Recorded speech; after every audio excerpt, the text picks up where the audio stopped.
Esto es Nuevo Testamento 2 y soy vuestro instructor Roland Depew. Gracias.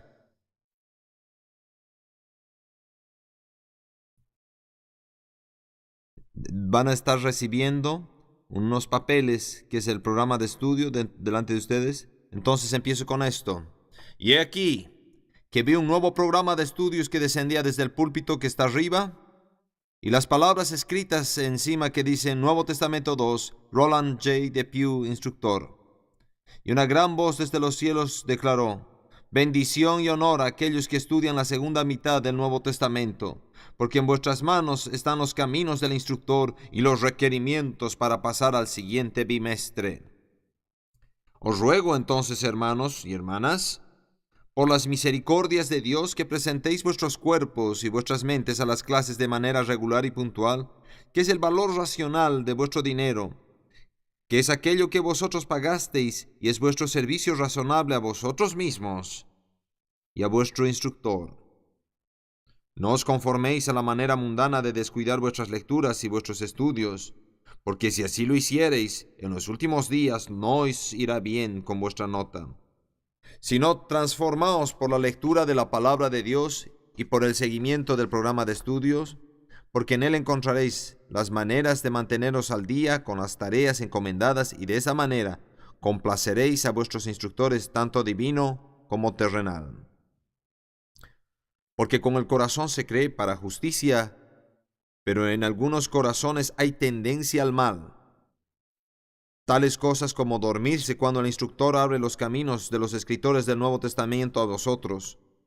Con la boca se confiesa para salvación, pero no podréis confesar que estudiaste, a no ser que lo hubierais hecho. De otra manera será evidente por las notas en el parcial y en el conteo final. No quiero, hermanos, que ignoréis acerca de los asuntos académicos. Si aunque hablo con la lengua de los entendidos, tendréis que entender también que mis exclamaciones y vociferaciones serán como metal que resuena o címbalo que retiñe, interrumpiendo vuestras distracciones del tema en cuestión. Tendréis que estar en lugar de vuestros asientos antes del tiempo de reunión asignado, y tendréis que proceder a tomar debida nota y atención y aprender el Nuevo Testamento. Por lo tanto, examínese cada uno de vosotros antes del gran y terrible día del examen final, para que os vaya bien en presencia de todos. El espíritu y la novia dicen: estudia. ¿Puede ocurrir que Jesús retorne con aclamación, con la voz del arcángel, que será escuchada antes de que concluyamos nuestro estudio? Sí, ven, Señor Jesús. Pero si perseveramos hasta el fin, que sea la gracia de nuestro Señor Jesucristo que esté con todos vosotros, y que el Espíritu Santo os recuerde todas las cosas. Amén. Yo confío que tú tienes el programa de todo el curso, a pesar de todas mis bromas. Y creo que también ya has pasado Nuevo Testamento 1, que es un prerequisito. Este es un continuo estudio en el Nuevo Testamento. Y nuestro énfasis aquí es las epístolas paulinas, las epístolas generales y el libro de Apocalipsis. Yo quiero que ustedes tengan un trasfondo de toda la información, para que tú puedas tomar cualquier pasaje en el Nuevo Testamento y lo puedas estudiar, disectar y entender qué está sucediendo ahí. No vamos a ver cada capítulo, cada verso por verso, pero queremos tener un entendimiento general del Nuevo Testamento para que uses ese entendimiento para estudiar más adelante. El libro para este bimestre es Meyer Pearman, A través de toda la Biblia, libro por libro, parte 4, Romanos hasta Apocalipsis. Eso nos sirve como respaldo para todo lo que vamos a hacer en este curso. Las cosas importantes en las cuales tú estás interesada, tienes que hacerlo. 25% va a ser tus lecturas, 25% el parcial y el final. Vamos a continuar como hemos hecho en los otros cursos, porque las epístolas paulinas son tan extensas. Vamos a tomarnos el tiempo necesario. Luego vamos a empezar en ello en estas horas. Vamos a ver las epístolas paulinas. Vamos a parar de toda broma y vengamos pedir al Señor que nos bendiga en este bimestre. Amén. Padre, venimos delante de ti hoy día y sabemos que no podemos estudiar tu palabra sin la revelación que nos da tu Espíritu, Señor. Necesitamos tu entendimiento, lo que prometiste, que nos ibas a dar entendimiento de la palabra de Dios. Estamos abiertos a ti. Te agradecemos por el Espíritu de Dios que nos has enviado. Te agradecemos por entender y la revelación que nos da. Gracias por tu Espíritu Santo. Danos revelación, conocimiento revelado. Te agradecemos y te alabamos y te pedimos tu dirección en todo lo que estudiamos en el nombre de Jesús. Amén. Amén.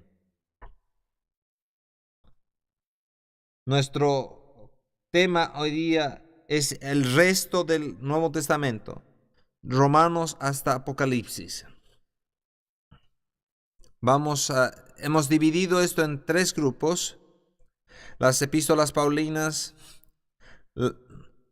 así nos referimos, las epístolas de Pablo, porque él es escrito. Hay 2, las epístolas generales escritas por otros escritores, y 3, Apocalipsis, que no caen en la misma categoría de las epístolas. Vamos a revisar, a hacer un repaso de lo que ya hemos visto en el anterior curso. ¿Cómo tenemos el Nuevo Testamento? ¿Cuántos libros en el Nuevo Testamento? 27 libros. En el Nuevo Testamento, los 5 primeros libros son los libros históricos que hemos cubierto en el primer bimestre, Mateo hasta Hechos. Luego vienen las epístolas y hay un libro profético, el libro de Apocalipsis. Un par de cosas que quiero compartir con ustedes y quiero que entiendan,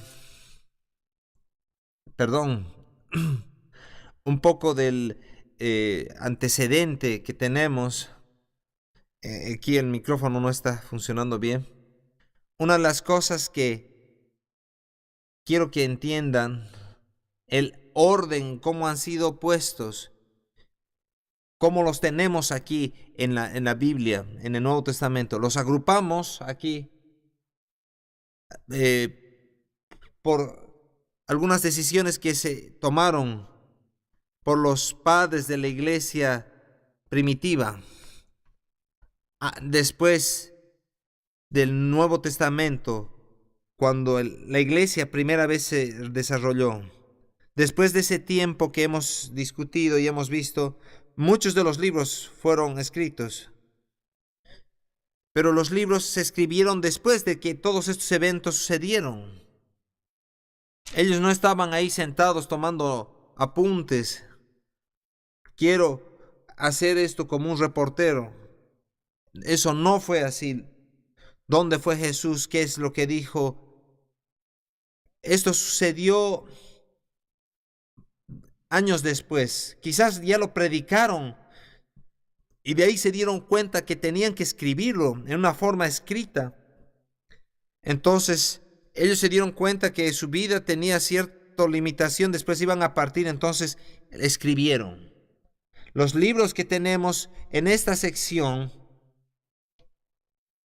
que ya se pusieron en un periodo posterior, todas las epístolas paulinas fueron escritas por Pablo, en algunas mientras viajaba, y quizás en el mismo periodo de que las otras fueron escritas. Y estas epístolas fueron escritas al mismo tiempo que Mateo, Marcos, Lucas, Juan.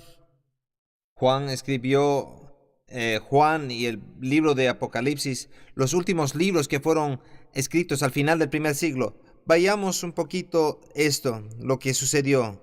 Cuando los ponemos en la agrupación que los ponemos, empezamos con las epístolas paulinas, que son cartas a las iglesias.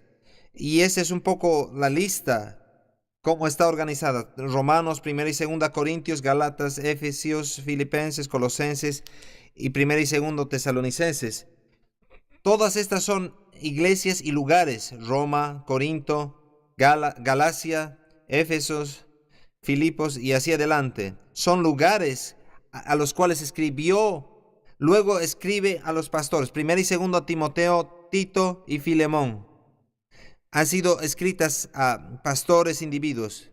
Luego tenemos las epístolas generales: Hebreos, Santiago, 1 y 2 Pedro, 1, 2, 3 Juan, escritas por otros, y Judas, que no la mencioné.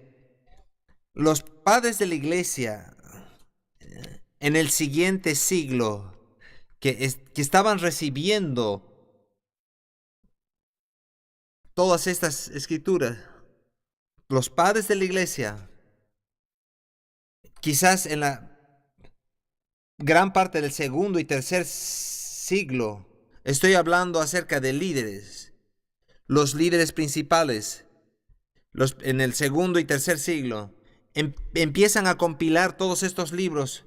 Entonces hemos hablado de esto, que ellos tenían que determinar si estas escrituras eran importantes para asegurarnos que las conservemos, porque muchas otras cosas se escribieron en esa era. Habían grandes escritos de Clemente de Alejandría, pero no están puestas en el Nuevo Testamento. Pero habían otros que escribieron muchas cosas acerca de la iglesia, pero no eran los apóstoles, no eran los del grupo original, que los acreditamos al Nuevo Testamento.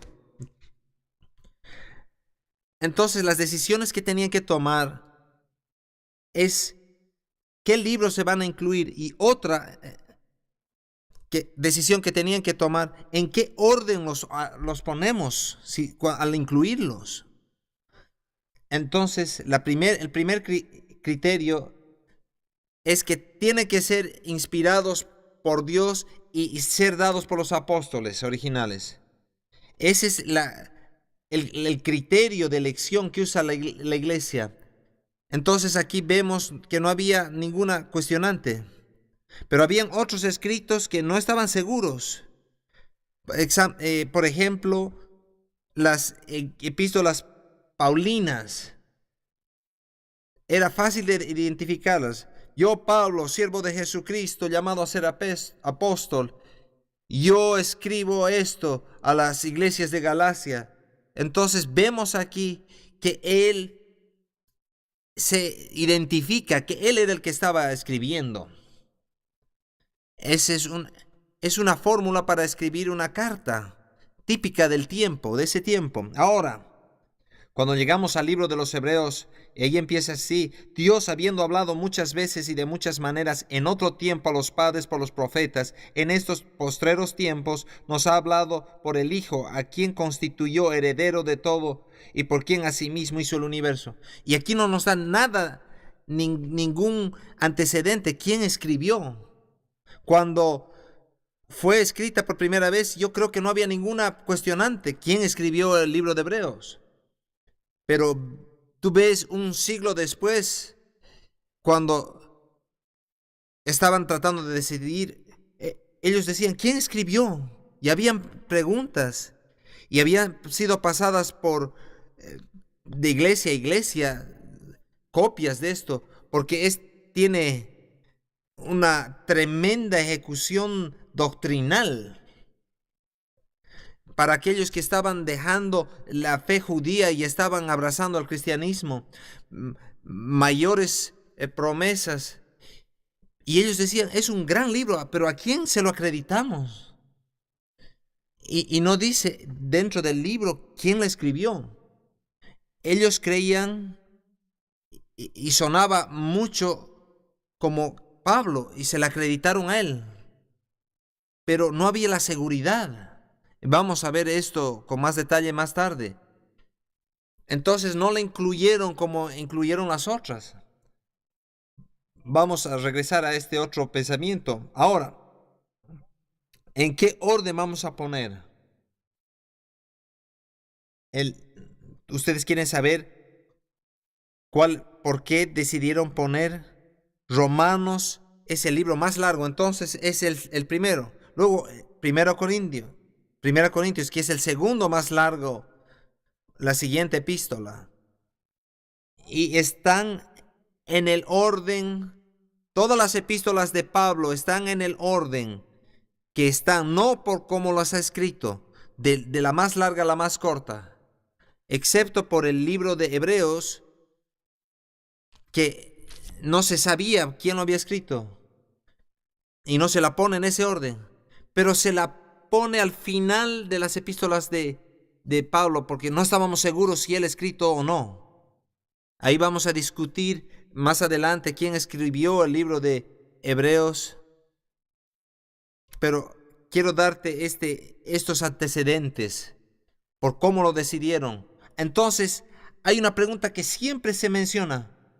¿Qué estaban pensando estos individuos? ¿Esto es algo espiritual? ¿Eso es algo espiritual? Porque nosotros somos muy espirituales, ¿no es así? Para ponerlos en el orden del más largo a la más corta. ¿Cómo decidimos cuál es importante y cuál no lo es? ¿Cómo decidimos en qué orden vamos a poner? Habían todas estas preguntas. ¿No suena esto muy espiritual? ¿Cómo estos padres de la iglesia hicieron? Pero esto es la pregunta que tenemos que hacernos nosotros. ¿Cuál es el propósito y la intención de estos hombres de la iglesia que estaba tratando y batallando? Porque la iglesia no tenía ningún documento, sino el Antiguo Testamento por el cual regirse. La iglesia no tenía ninguna historia, ninguna organización. La iglesia recién había empezado en Pentecostés. La iglesia no tiene tanto tiempo, no es tan antigua. Y no tienen nadie, excepto Pedro, Pablo y Pablo, que les diga, esta es la manera que va a ser. Entonces, habían las preguntas, ¿cómo lo hacemos? ¿Qué es lo que tenemos que buscar? Tenemos que buscar a Dios y buscar su propósito. Y tenemos que pasar bastante tiempo en oración, en preparación y en estudio. No, esto no fue una decisión arbitraria. Pongámoslas en esta orden. Ellos oraron, buscaron a Dios. ¿Qué libros son los que necesitamos tener aquí? Entonces, Pablo escribió 4 cartas a los Corintios, pero solo tenemos 2. ¿Pero por qué sucedió eso? Ya no las tenemos, las otras 2. ¿Se perdieron o pasó otra cosa? Entonces, cuando vemos esto en el libro de los Corintios, él menciona un par de cartas que él ya había escrito. Entonces sabemos, algo pasó, algo sucedió en el plan de Dios. Yo no lo creo así. Aquí lo que Dios está haciendo, Él está orquestando todo esto. Que estos hombres están haciendo lo mejor que pueden para escuchar al Espíritu Santo y decirle, Señor, ¿cuál es la mejor manera de hacer esto? Entonces, nosotros tenemos este documento final que tenemos después de que ellos tomaron todas las decisiones y la compilaron de esta manera. Y esto más o menos suena como lanzar una moneda y decir, así va a ser. Pero no era así de ninguna manera. Ellos estaban buscando intensamente a Dios. Y era una decisión muy importante. Incluso de incluir el libro de Apocalipsis en el Nuevo Testamento. Era el último en ponerlo. El libro de Apocalipsis y el libro de Hebreos. Porque no se sabía quién había escrito el libro de Hebreos. Y el libro de Apocalipsis era tan diferente a todas las otras cartas. Y esto para nosotros está claro. Por supuesto que tiene que estar en el Nuevo Testamento, pero para ellos no. Era tan diferente a los otros y tiene un tono totalmente diferente comparado a cualquier otra parte del Nuevo Testamento. Y por supuesto, nosotros sentimos esto mirando nosotros desde retrospectivas, podemos decir, sí, es fácil, pero ellos estaban batallando con estas decisiones y tuvieron que buscar al Señor y orar y darse cuenta, ponerlo en otro orden, quizás orden alfabético o en orden de importancia, así como en el Antiguo Testamento. Vamos a ver en la clase del Antiguo Testamento, pero así ha sido hecho en el Antiguo Testamento y ellos siguieron ese patrón del Antiguo Testamento para ordenar el Nuevo. Y ellos trataron de buscar la mejor manera para hacer esto.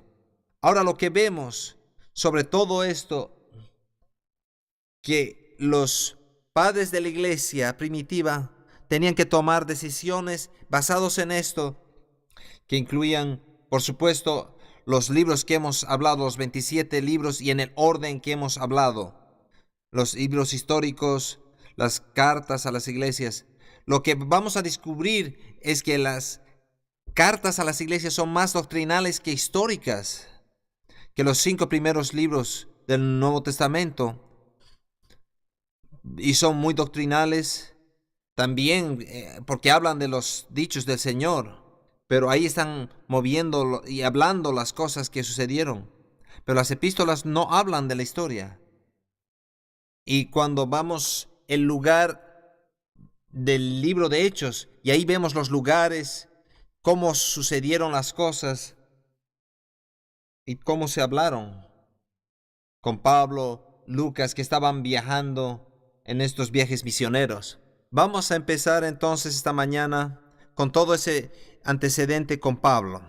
Este hombre que hemos hablado aquí, que hemos hecho muchas referencias a él, no solo en este bimestre, sino en el anterior bimestre.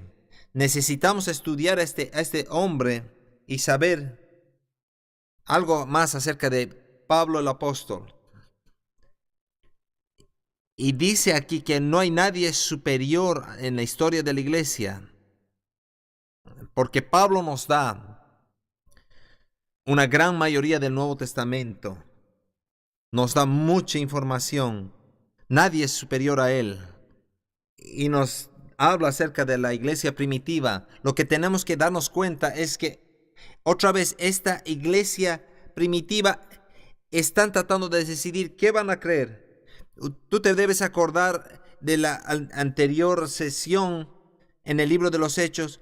Es que la iglesia estaba tratando de decidir, ¿somos judíos o rechazamos las raíces judías y nos convertimos en cristianos?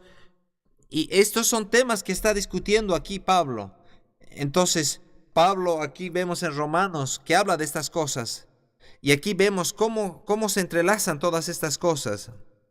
Esa es una historia tremenda que nos ayuda a entender quiénes son estas personas en el Nuevo Testamento. Y Dios nos ayuda a entender qué está sucediendo. Si no fueran por estas cartas, no sabríamos con qué estaban lidiando las iglesias y las cosas que tenían que hacer y lo que estaba sucediendo. ¿Y por qué lo hace? Descubrimos lo que estaba pasando. Y aquí descubrimos lo que él estaba escribiendo, define cómo estaba la iglesia y todo el periodo que aconteció después. Veamos a Pablo como un individuo ahora. Primero, Pablo es judío. Tenemos que entender eso. Y tenemos que entender eso, que Pablo es judío. Él fue criado en el judaísmo. Él creció en ese medio ambiente. Y él entendía todo lo que él sabía. Pero no entendemos que él es judío. Él nació de padres judíos en Tarso, en Cilicia. Y si tú ves en tu mapa, sería buena idea que veas la parte trasera de tu Biblia y ahí veas los mapas. que están en la parte final de tu Biblia. Y tenemos que aprender desde Génesis hasta los mapas. Y si tú ves todos estos mapas, vas a poder entender mejor qué está sucediendo. Vea al final de la Biblia y ve los viajes de Pablo en un mapa, porque ahí te vas a dar cuenta y dónde están estos lugares.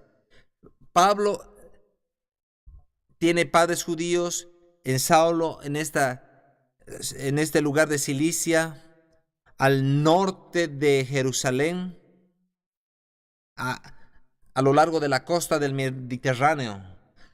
Y también vemos que Pablo, como era judío, él creció en la tradición de los fariseos. Él era un fariseo. ¿Se acuerdan de los fariseos? Son fariseos. Eran estudiosos de la escritura, se creían muy justos. Ellos les gustaba tener todos los detalles, todos los elementos del Antiguo Testamento, todas las leyes del Antiguo Testamento, y empezaban a interpretar las leyes del Antiguo Testamento y ellos se veían a sí mismos justos, porque ellos trataban de descubrir las maneras correctas de interpretar la ley. Vayamos a Hechos 23. Vamos a abrir nuestras Biblias en el Nuevo Testamento, puesto que estamos estudiando el Nuevo Testamento. Hechos. Y vean cómo Pablo se describe a sí mismo.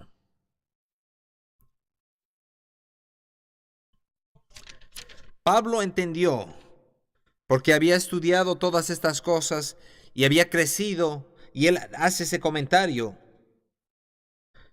Vamos a ver. Vayamos primero a Hechos 22. Van a disculpar para Pablo, dirigiéndose a este grupo de personas, verso 3. Yo de cierto soy judío, nacido en Tarso de Cilicia, pero criado en esta ciudad, Jerusalén se refiere, instruido a los pies de Gamaliel, estrictamente conforme a la ley de nuestros padres, celoso de Dios, como hoy lo sois todos vosotros. Yo perseguía a este camino hasta la muerte, prendiendo y entregando en cárceles a hombres y a mujeres. Aquí lo que vemos, hay tres cosas importantes. Tarso de Cilicia, que ya hemos hablado, que él nació ahí, y también dice que él nació judío, pero también dice que yo fui criado a los pies de Gamaliel, instruido. Hemos hablado acerca de Gamaliel en Nuevo Testamento 1. En el libro de los Hechos, Gamaliel habla aquí al concilio, al Sanedrín, a la corte de los judíos. Y Gamaliel les dice a todos ellos, si esto, cristiano, es algo real, no deberíamos encontrarnos peleando. Entonces lo dejaremos así. Era un hombre inteligente, ¿no es así? Era uno de los mejores varones que estaba ahí en el concilio. Entonces hace esa declaración. Entonces vemos aquí a Pablo. Yo fui instruido a los pies de Gamaliel en ese contexto, estrictamente conforme a la ley. Entonces, Gamaliel era uno de los maestros más prominentes de esa época, de la fe farisea que estaba en Jerusalén. Y Pablo dice, yo he sido instruido con lo mejor de las enseñanzas. Y vemos en Hechos 23, verso 6, Pablo él ve que ahí hay cosas que están sucediendo, lo traen delante del concilio y lo ponen delante de él. y dice en el verso 2, el sumo sacerdote Ananías ordenó entonces a los que estaban junto a él que le golpeasen en la boca, porque él dijo acerca algo de Dios. Y ellos no creían que estaba en lo correcto. Verso 3, Dios te golpeará a ti, pared blanqueada. ¿Estás tú sentado para juzgarme conforme a la ley y quebrantando la ley me mandas golpear? Los que estaban presentes dijeron, ¿al sumo sacerdote de Dios injurias? Pablo dijo, no sabía, hermanos, que él era el sumo sacerdote, pues escrito está, no maldecirás a un príncipe de tu pueblo. Entonces Pablo, notando que una parte es muy importante aquí, Pablo empezó a entender lo que estaba sucediendo y con quiénes estaba tratando. Era que una parte era de saduceos y otra de fariseos. ¿Qué va a traer aquí? ¿A qué se refiere? Tenemos diferencia en filosofía y en creencia. ¿Se acuerdan de los fariseos y de los saduceos? Entonces alzó la voz en el concilio, varones hermanos, yo soy fariseo, hijo de fariseo, acerca de la esperanza y de la resurrección de los muertos se me juzga. ¿Por qué trajo ese tema de la resurrección? Ustedes saben que los saduceos están tristes porque no creen en la resurrección. Es un juego de palabras aquí. Y ellos no tienen esperanza. Y él dice, yo soy fariseo y tengo esperanza en la resurrección. Él sabía, él percibía, él entendió la inteligencia que Dios le dio, que él podía ponerlos en argumentos el uno contra el otro. Pablo, aquí vemos, Pablo, un hombre muy educado, usa su educación de una manera piadosa para mantener a sus enemigos, entre comillas, que se peleen entre ellos, en lugar que lo lastimen a él. No vamos a ir en toda la historia, pero ahí se levanta todo un problema, toda una discusión. Hasta este punto ya lo estaban persiguiendo ahí, a él, pero a partir de aquí él levanta esta controversia y dice que él era fariseo. Yo sé todo acerca de la esperanza de la resurrección y los deja a ellos enfrascados en esa discusión. Esto nos da pautas acerca de Pablo, su educación, su fe, su inteligencia, su astucia, todo esto. El primer tema es que él es judío y él entiende la fe judía y la entiende en gran detalle. Vamos a ir un poquito más allá en ese mismo pensamiento para ver que él es judío. Otra de las cosas que estaba pasando en ese tiempo es que la fe judía se la estaba poniendo de lado. Los romanos habían tomado el control. Antes de los romanos, los griegos. Entonces el idioma griego era el idioma del mundo escolástico de ese tiempo. Y Pablo entendía griego, porque él entendía muy bien, y también entendía el latín que hablaban los romanos. Entonces, él sabía cómo manejar a todas estas culturas. El idioma común en el Nuevo Testamento, en el mundo del Nuevo Testamento, era el arameo. El idioma arameo es una mezcla entre el hebreo y otras influencias que tuvieron en el Medio Oriente. Pero ese es el idioma común para todos los judíos. Pablo hablaba arameo también. Él hablaba varios idiomas. Él hablaba griego, porque él escribió el Nuevo Testamento en griego, pero también él sabía arameo y él entiende a los romanos y el idioma latín.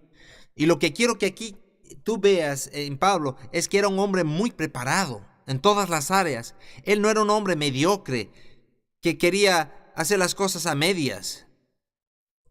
Voy a estudiar la palabra de Dios y voy a ir por ahí. Tienes que entender que nuestro mundo te va a respetar si tú entiendes las cosas que están sucediendo en el mundo. No me malinterpreten. No digo que estudies todo lo que el mundo te dice que estudie, pero a la par tienes que tener la educación, y la educación que tienes te va a ayudar en muchas cosas. Por ejemplo, la historia, necesitas entender historia. Y tú quizás digas, yo no sé si necesito todo eso. Entonces, Pablo nos muestra, y tenemos que entender que Pablo tenía todas estas características. ¿Han entendido este tema? Porque tenemos que entender que Dios usó a este hombre muy bien preparado. Y la palabra de Dios nos dice claramente aquí en el libro de los Hechos, y lo hemos leído, que los líderes de la iglesia reconocían a Pedro y a Juan y decían, pero estos son galileos, son pescadores. Entonces es obvio que no son educados, pero es obvio que también estaban con Jesús. Entonces hay un equilibrio en todo esto. Tenemos que tener ese equilibrio. Y Pablo nos muestra todo lo que sucede aquí. ¿Quién escribió más de la mitad del Nuevo Testamento? ¿Fueron estos que no tenían preparación? ¿Pero Dios usó también a ambos? Sí, Dios también usó. Dios usó cada parte de nuestras vidas y nuestra cultura y nuestras relaciones. Pero quiero que veas quién es Pablo.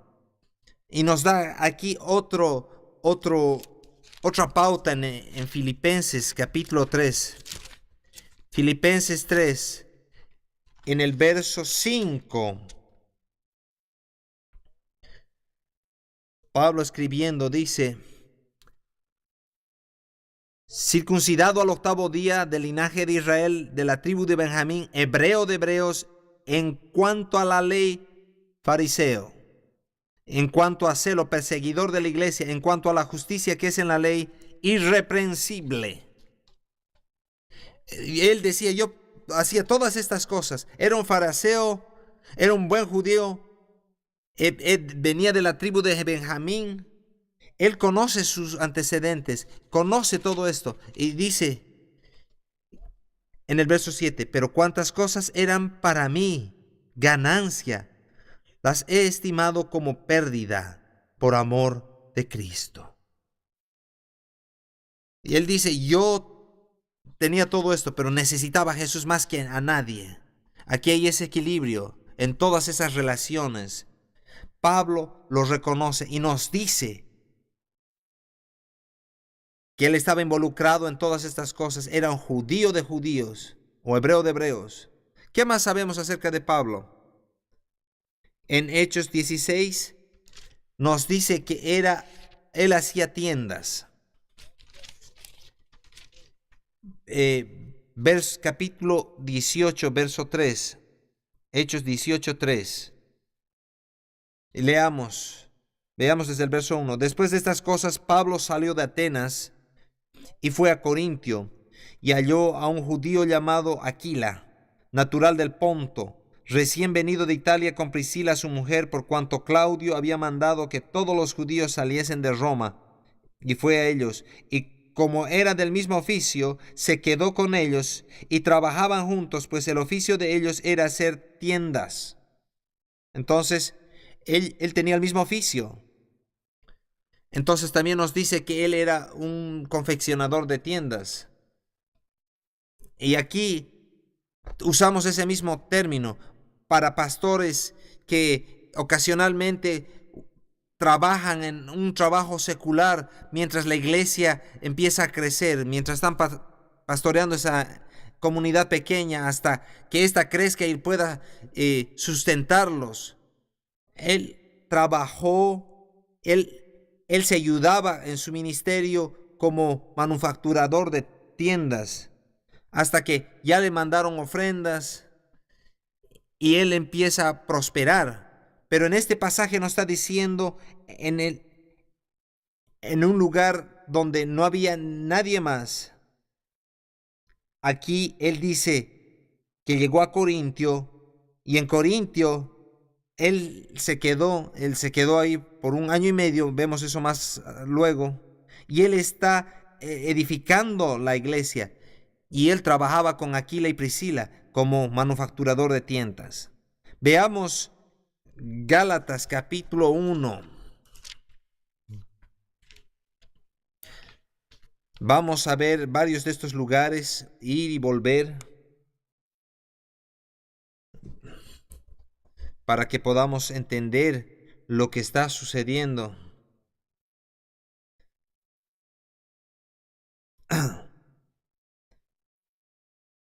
Aquí vamos a ver. Hay problemas con el micrófono aquí. En Gálatas capítulo 1, veamos el verso 13. Porque ya habéis oído acerca de mi conducta en otro tiempo en el judaísmo, que perseguía sobremanera a la iglesia de Dios y la asolaba. Y en el judaísmo aventajaba a muchos de mis contemporáneos en mi nación, siendo mucho más celoso de las tradiciones de mis padres. Aquí nos da una pauta de quién era. Él era una persona muy celosa, no era mediocre. Él no estaba contento, ni aún como judío, ni aún como cristiano. Y él decía, yo aventajaba a todos mis contemporáneos. Y yo quería estar ahí en la cúspide. A veces tenemos nosotros la tendencia. ¿Dónde está mi caja de opinión? ¿Dónde la he dejado? ¿Está por aquí? ¿Ustedes se acuerdan de mi caja de opinión? De vez en cuando tengo que venir a ella. Tenemos la tendencia, yo tengo la tendencia, a veces cuando estaba en la universidad, quería solo pasar el curso y pasarlo. Pero Pablo tenía la idea que él iba a ser el mejor. Él era celoso. Yo era fuerte. Y yo aventajaba a todos mis contemporáneos. Y entonces, ustedes saben cómo perseguía a la iglesia. Y avanzaba en el judaísmo más que mis contemporáneos. Lo hice mejor que los otros. A veces nosotros peleamos y criticamos a aquellos en la clase que son los mejores alumnos. Pablo decía, yo quería ser el mejor. Yo quería ser el mejor judío que había. Y ahora también tengo el mismo celo por Dios. Quiero hacer lo mejor que pueda hacer en todo lo que yo hago. Entonces vemos esa actitud en Pablo. Él está furioso en esa campaña. ¿Se acuerdan de Hechos 6 y 7 cuando apedrearon a Esteban? Había un hombre bajo el nombre de Saulo que estaba cuidando la ropa de aquellos que lo apedreaban. Estos se sacaron sus capas y las pusieron a los pies de este joven para que las cuide. Entonces ellos podían agarrar, tirar las piedras y asesinar a Esteban. Y él era uno de los que estaban ahí. Él estaba ahí, pero él estaba, sí, háganlo eso, dele. Él estaba con ellos, con todo celo. Él estaba con ese gran celo. Él no estaba así, yo no entiendo eso, pero voy a cuidar los abrigos. A veces tenemos esa idea. Quizás cuando empezamos en el ministerio, solo simplemente estoy ayudando a esta persona. Pero él era celoso. Yo estaba ahí con todo mi ser. Y él dice esto. Podemos ver cómo él era. Veamos otro pasaje. Hechos 26. Mientras él testifica de su manera anterior de vida. Déjame recordarte, después de la apedreada a Esteban, en Hechos 8, que el concilio le dio cartas y él se fue persiguiendo a los cristianos. ¿Se acuerdan cómo él fue? Casa por casa. Él empezó a tocar las puertas para encontrar cristianos. Él estaba celoso, tenía un celo tremendo para destruir a ellos. No los iba a aguantar. Ellos están tratando de hacer cambiar la doctrina. No. Veamos Hechos 26:10. Él estaba testificando de su vida anterior, lo cual también hice en Jerusalén. Yo encerré en cárceles a muchos de los santos, habiendo recibido poderes de los principales sacerdotes. Y cuando los mataron, yo di mi voto. Y muchas veces castigándolos en todas las sinagogas, los forcé a blasfemar. Enfurecido sobremanera contra ellos, los perseguí hasta en las ciudades extranjeras. Pablo tiene una campaña furiosa persiguiendo a la iglesia y a los cristianos de entonces. Y lo que no reconocemos es que él acarrea esa misma actitud al cristianismo en su propia manera de vivirlo. Vamos a tener más información acerca de Pablo. Pablo es griego. En su cultura, primero y por sobremanera es judío. Es un manufacturador de tiendas, es celoso de Dios, pero es griego en cultura. Veamos que es Saulo de Tarso. Y Tarso era una ciudad griega. En la ciudad en la cual él fue criado, Saulo, a veces uso el término de Pablo porque así lo conocemos, pero su nombre fue cambiado. Saulo de Tarso. Él era griego. Y lo que reconocemos aquí es que él cita mucho de eso. Veamos al capítulo 17 de Hechos. Hechos 17. Veamos el verso 28. Pablo está predicando aquí a los hombres que lo están rodeando en Atenas. Verso 28. Dice, vea, hay aquí quizás una cita. Porque en él vivimos y nos movemos y somos, como algunos de vuestros propios poetas también han dicho, porque linaje suyo somos. Él está citando a los poetas griegos. O sea, para citar a los poetas griegos, uno tiene que haber estudiado. Y él conocía esos antecedentes, conocía esa cultura. Tus propios poetas han dicho. Y ellos están buscando algo mejor. Todos sabemos. Él está usando su educación, su preparación que él tenía para ayudarle a predicar el evangelio. En Tito, capítulo 1. Pero Tito 1, verso 12. Tito 1, verso 12 dice, uno de ellos, su propio profeta, dijo, los cretenses siempre mentirosos, malas bestias, glotones, ociosos. Él cita a un escritor, uno de los propios escritores de Creta. Entonces él está familiarizado y es lo que yo quiero que tú veas. Él menciona esto. Él está familiarizado con todas estas culturas y con la cultura griega ahí. Entonces tú ves que es importante acerca de esto. Esto le da a Pablo no solo una mentalidad judía. ¿Qué pensaban los judíos? ¿Hasta dónde llegaban sus alcances? Hasta sus fronteras. Si salías fuera de sus fronteras, ¿qué les importaba lo que pasaba? Los judíos tenían una mentalidad muy cerrada. Y Dios los liberó.